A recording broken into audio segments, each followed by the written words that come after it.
Good day, everybody.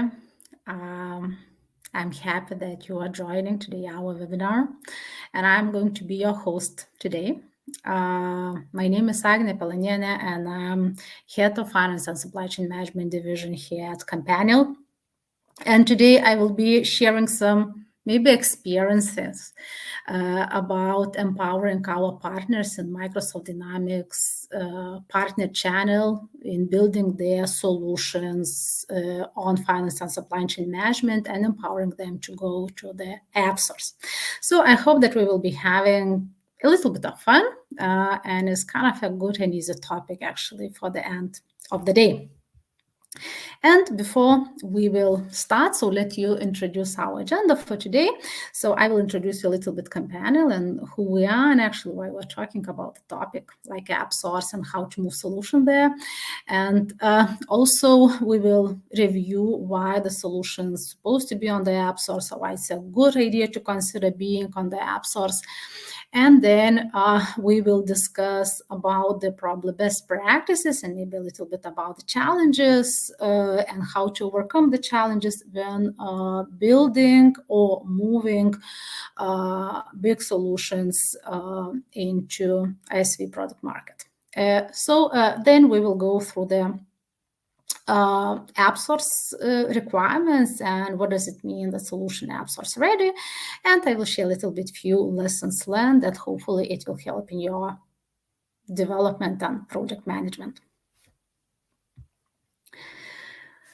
So first of all, let me introduce our company, Companion, who we are, and actually why we're presenting topics like that.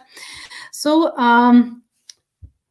we are like probably biggest Microsoft Dynamics partners community so far. At least we would like to think like that. And at this moment, we are working in more than 75 countries with more than 1,000 different Dynamics partners. And Dynamics partners, I mean partners that work with BC solutions and AVBC solutions, partners who are working on IX and finance supply chain management and building solution there. Also the same as helping partners to host the BC solutions in cloud, also helping partners to develop their solutions on Power Platform, CE. And actually, so far in our maybe 13 years already of experience, we have quite a big background in supporting partners in migrations and development, in helping them to build the concept on the solution and develop it, also training, helping them to be certified and expanding also their competency base.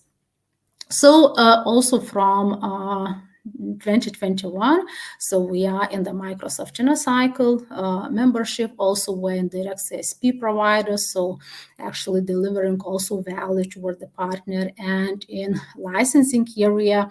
And from 2017, we are Microsoft ISV Development Center, where together with D365 release, we were supporting partners in helping to move their solutions from older versions to D365, or also empowering them to have their solutions and on BC and on finance supply chain management. So everything that we do is bringing innovation towards the partner channel and empowering them with our maybe knowledge, maybe expertise, maybe hands-on, maybe some pre-sale support everywhere we can. Okay, so now let's talk a little bit why AppSource. And maybe now I would like to ask you to join the poll question. And the poll question is, are you planning to move your solution to the AppSource?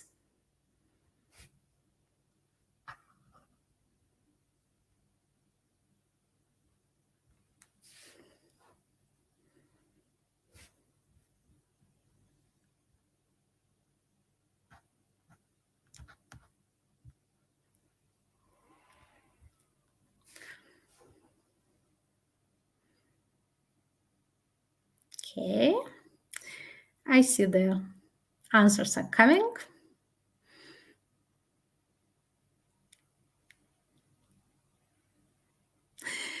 Great.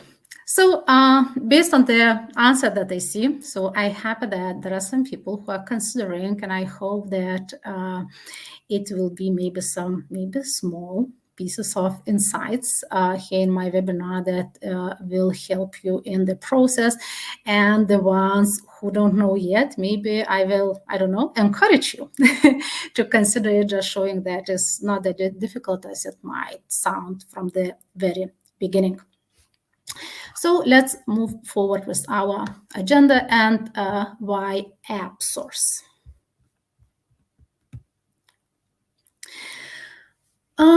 Probably this is a little bit of the marketing message from Microsoft, but at the end of the day, it works. So first of all, what Microsoft would say and what we are saying. So being visible is power, right? So being able to reach AppSource and to to be reachable, that your solution would be reachable worldwide. So it's a good idea to be on the AppSource. Why I'm saying that? Because every single implementation that goes, usually consultants or let's say people like I, who is delivering number of trainings for the partners and partner consultants and the customers, usually when they are coming with some questions on the business specific matter, our first initial answer is go to the AppSource. Because normally, if we are not upselling some specific solution, or if we are not providers of the solution, we don't know the full marketplace, and we also think that it's very good place to consider at least and have some maybe 2, maybe 3 conversations with different ISV solutions providers. So it gives you visibility. Then also the same extensive sales channel, because Microsoft AppSource is working pretty much for your sales people, and also it works as quite good marketing tool. Also, in addition to that, it helps you to strengthen relationship with Microsoft, gives your company visibility for Microsoft people, and also depending, because especially in finance and supply chain management, Microsoft does quite a lot of internal activities, and they are very much interested in the good built extended solutions that extends finance and supply chain management framework, who's already very rich, but extends in pretty much powerful kind of processes, and Microsoft is looking for such solutions because they see quite huge value, and also helps you to present it and helps it kind of to move your solutions toward the customer in their promotions. So it's a good idea, and actually I believe that Microsoft keeps investing in the AppSource as a tool, and it will become in the future more and more powerful for your marketing.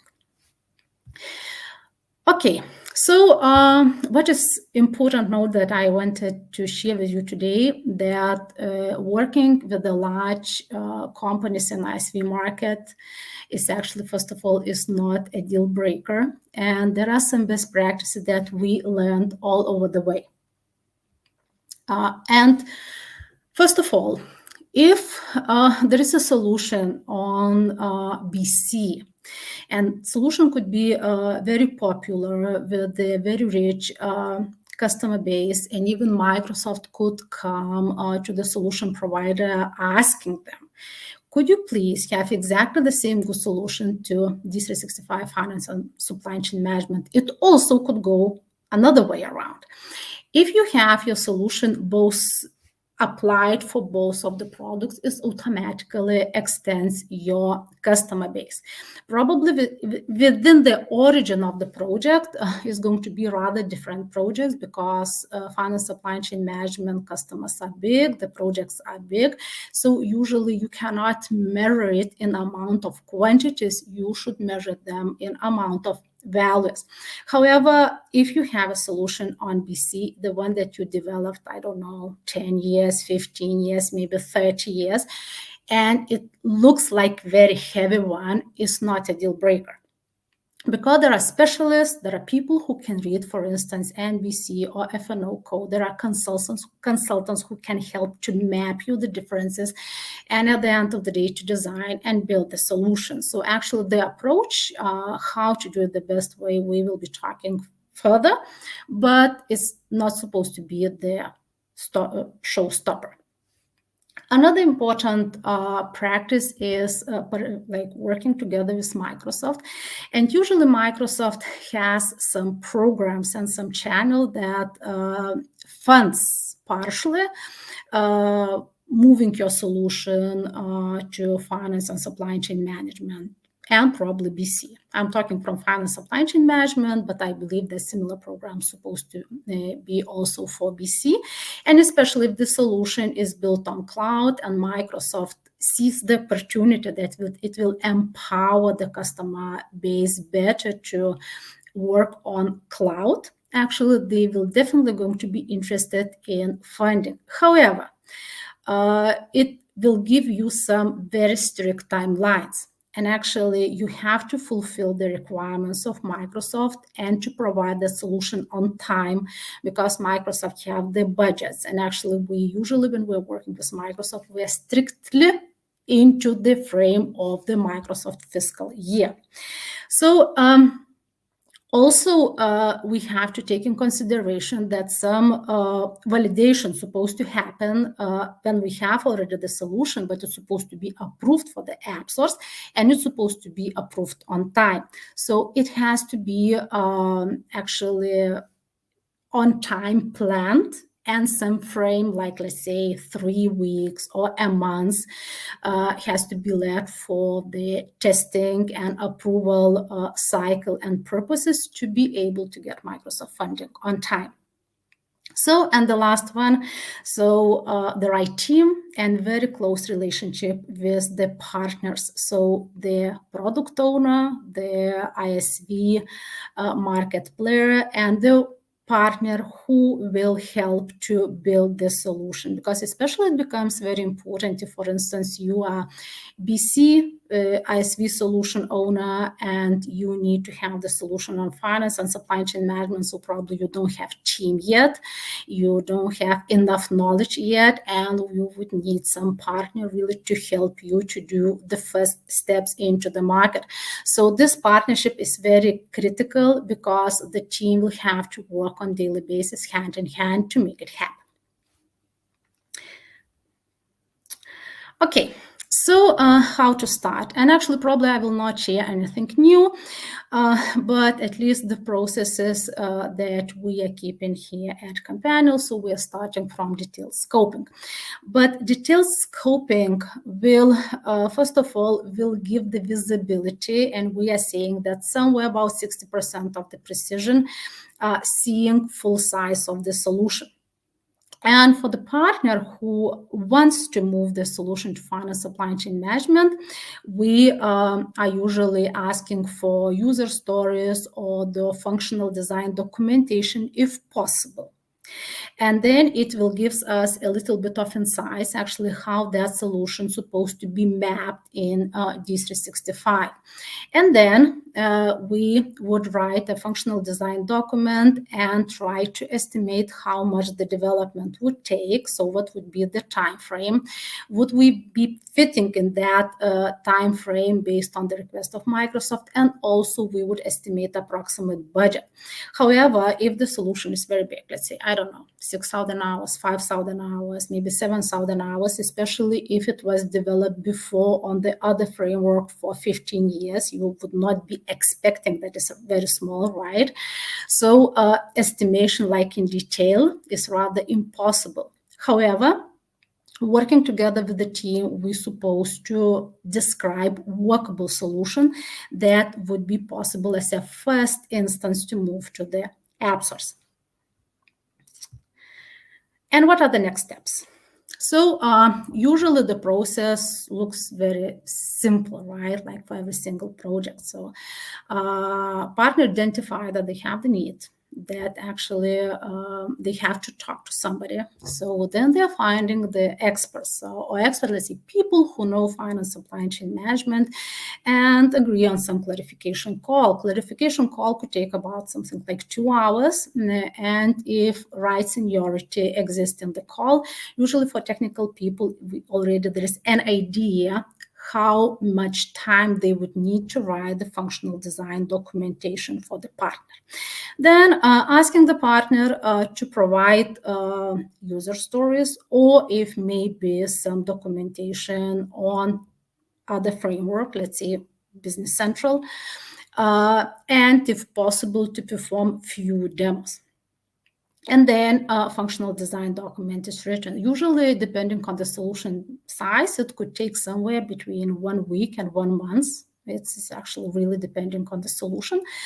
And actually, when this is finished already, end partner, so the partner who is about to build ISV, has the feeling what's going to be the size of development and what approximate investment is going to be needed to have the first version of the solution. Actually, and then depending on the fundings, so it could be, of course, Microsoft funds, because that it means this estimation is supposed to be provided also for Microsoft, and then continuing already conversations and moving into the development contract. So development contract would have the scope, what's supposed to be development, what are prerequisites, what's needed, how many features and functionality is supposed to be included in the first instance. And actually, after that, development starts. And now, let me ask you the second question, again, into the poll. So what do you think are the main prerequisites and main criteria for project success? Please choose.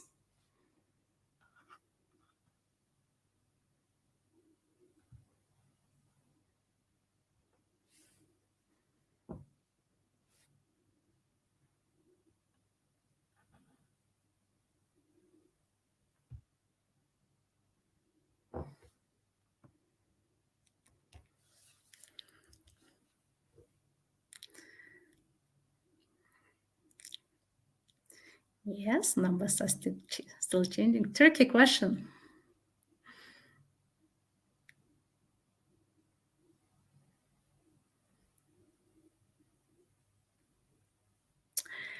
So what do we have? Nearly 50%, like 46% of people think that is dedicated focused team. Then another 40% think that proactive escalation of project issues, right? And 15% of people think that daily progress updates. So let's see. Switching the slide.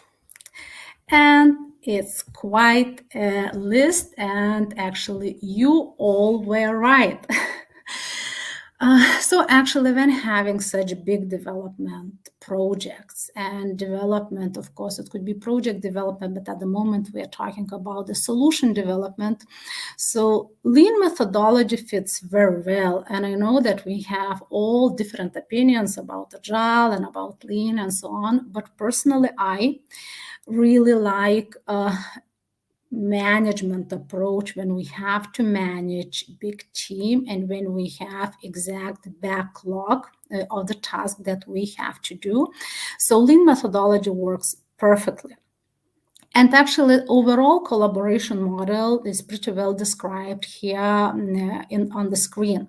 However, it's very important that the product backlog, it means all the features and functions that's supposed to be developed to make the fully workable solution would be owned by the product owner. And product owner appears as the partner. So he is the one is responsible in front of the company and in front of his stakeholders that this solution would fly high. And then working together with the product owner and having that backlog, dedicated team is built. Dedicated team size would actually depend on the limited time that usually we have in the project.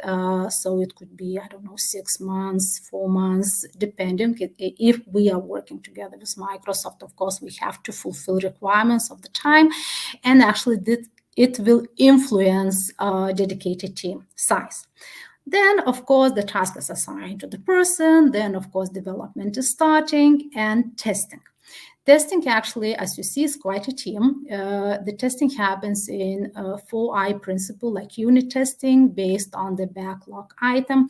And then already finished work is delivered for the process testing towards partner consultants who know the business well, and also who can compare actually how the solution was built on, let's say, BC, and actually is it really fulfilling the same requirements on the finance and supply chain management. And actually what we have to take in consideration, so we are fixing the time, right? Also, we kind of have limited development capacity. Limited means that in a way, probably it could be extended if we decide that we have to increase backlog. However, if we are delaying with the task, we also have to have a little bit of the delta, so some features that probably we might consider to develop in the next release after already having our first release to the AppSource. So this we also always have to keep in mind.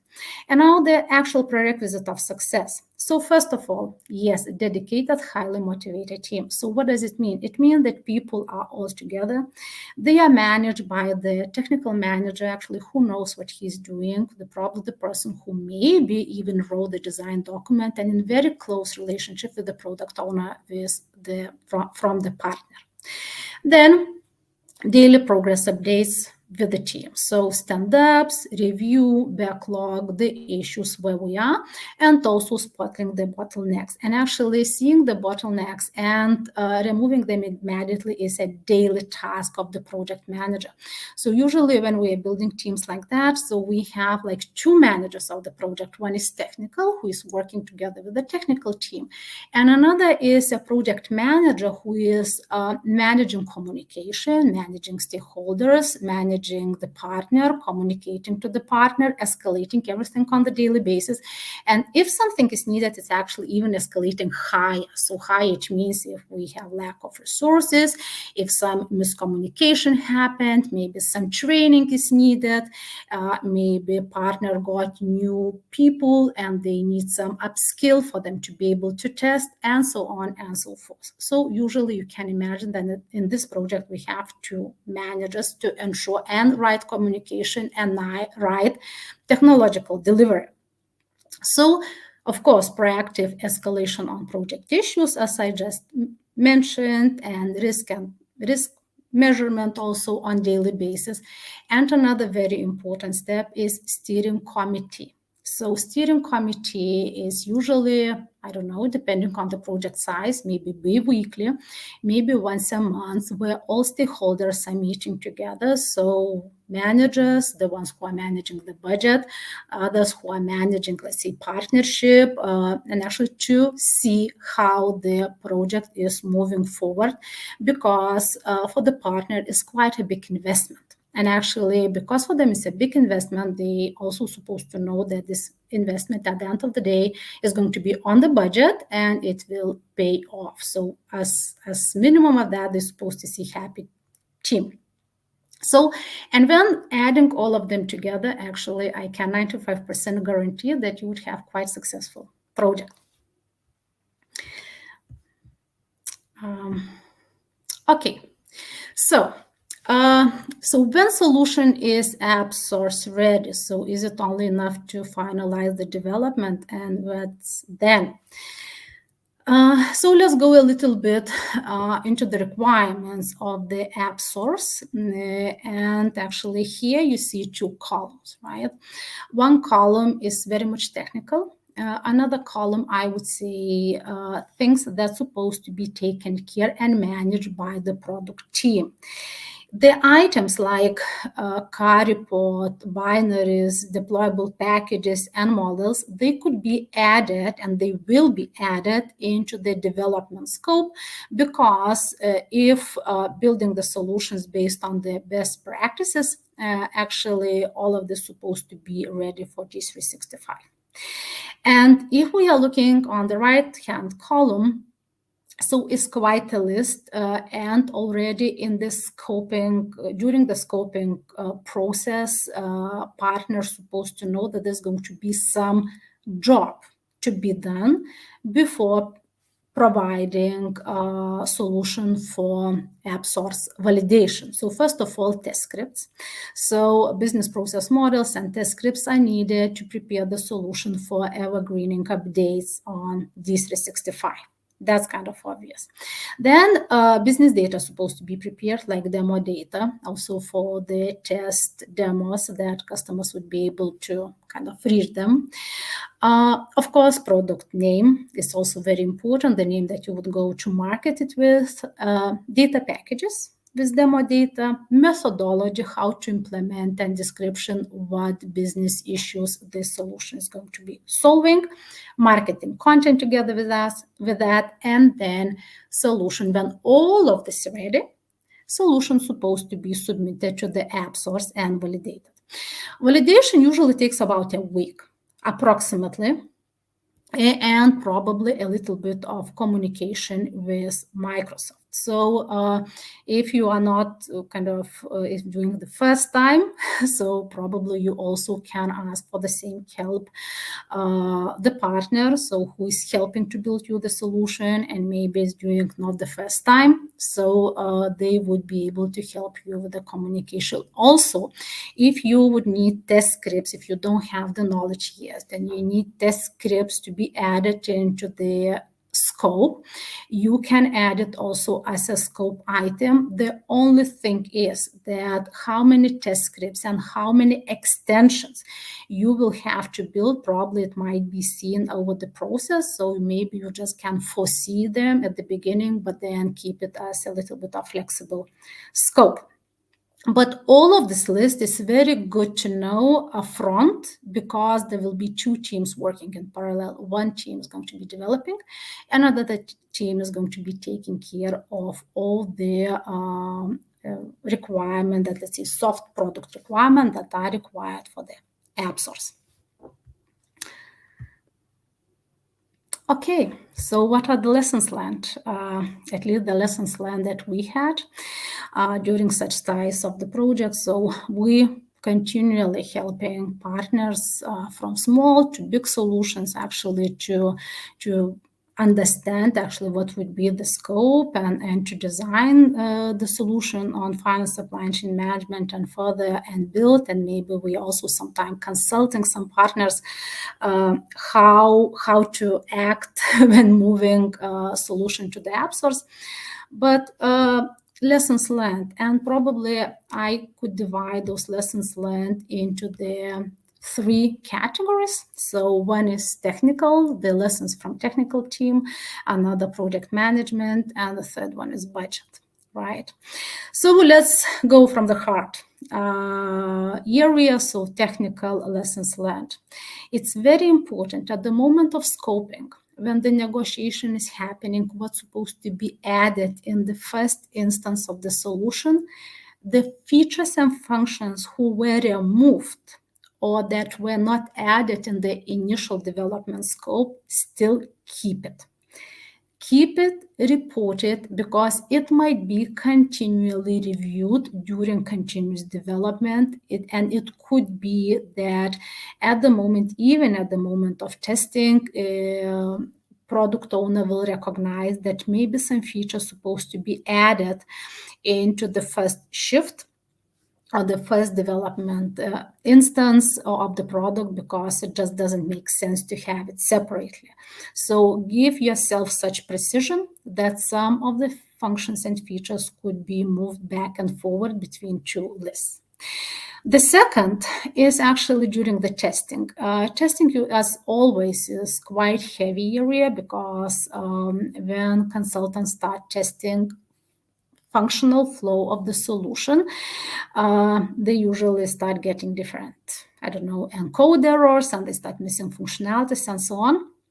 So what we learned is to keep communication very smooth, that every single bug item is supposed to be kept as a separate register, not registering on the same email like people usually like, but as a separate, because in that case, it really keeps communication easier between people and there is no wasted time for misunderstandings. So, and the third one, how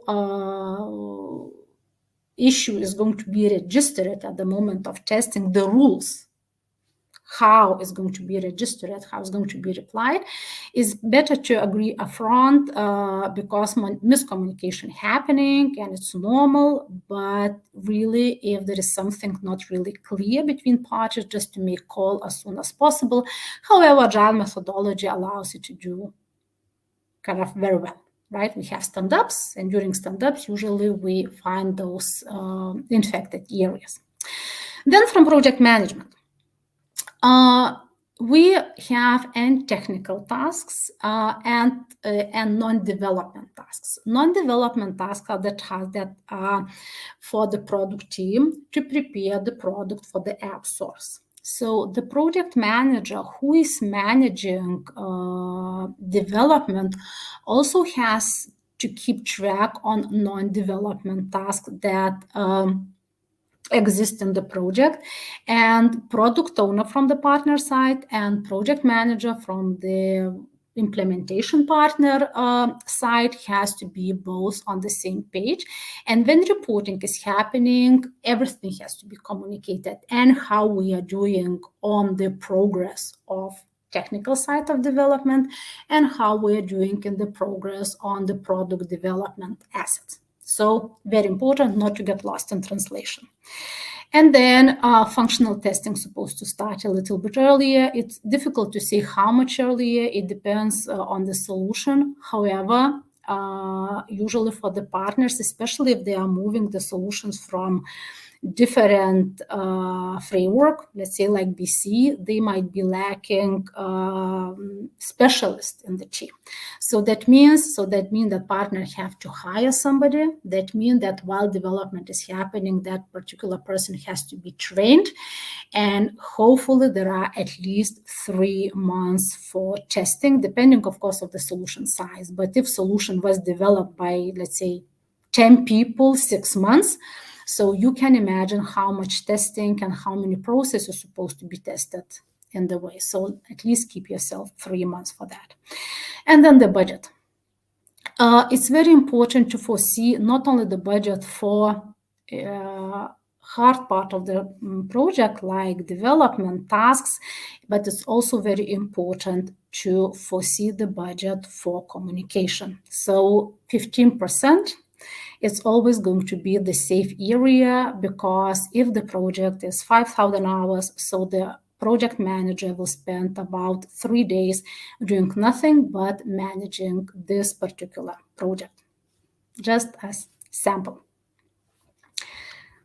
Okay, so it's time for Q&A session. And I think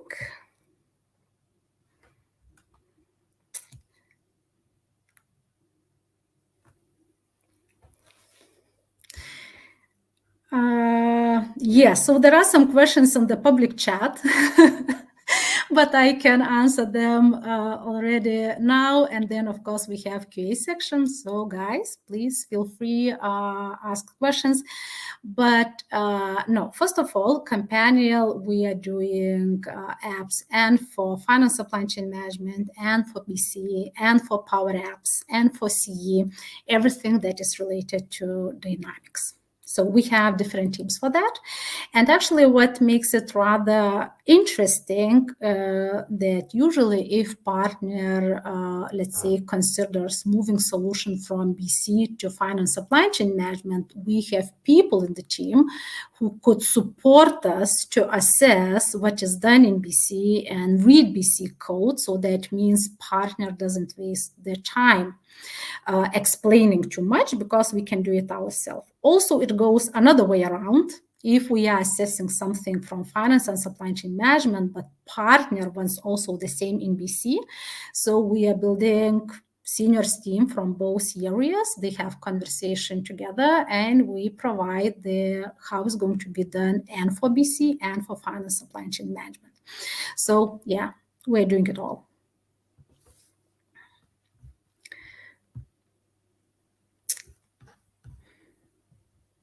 Okay, maybe more questions?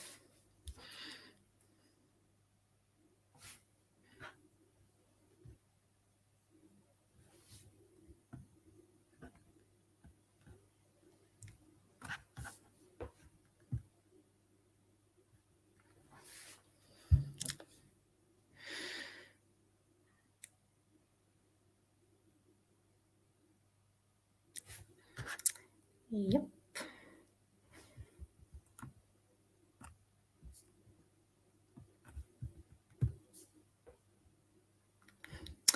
Okay, guys. So actually, there are no more questions. So I believe that you found it a little bit interesting. Oh, I have one. And now question disappeared.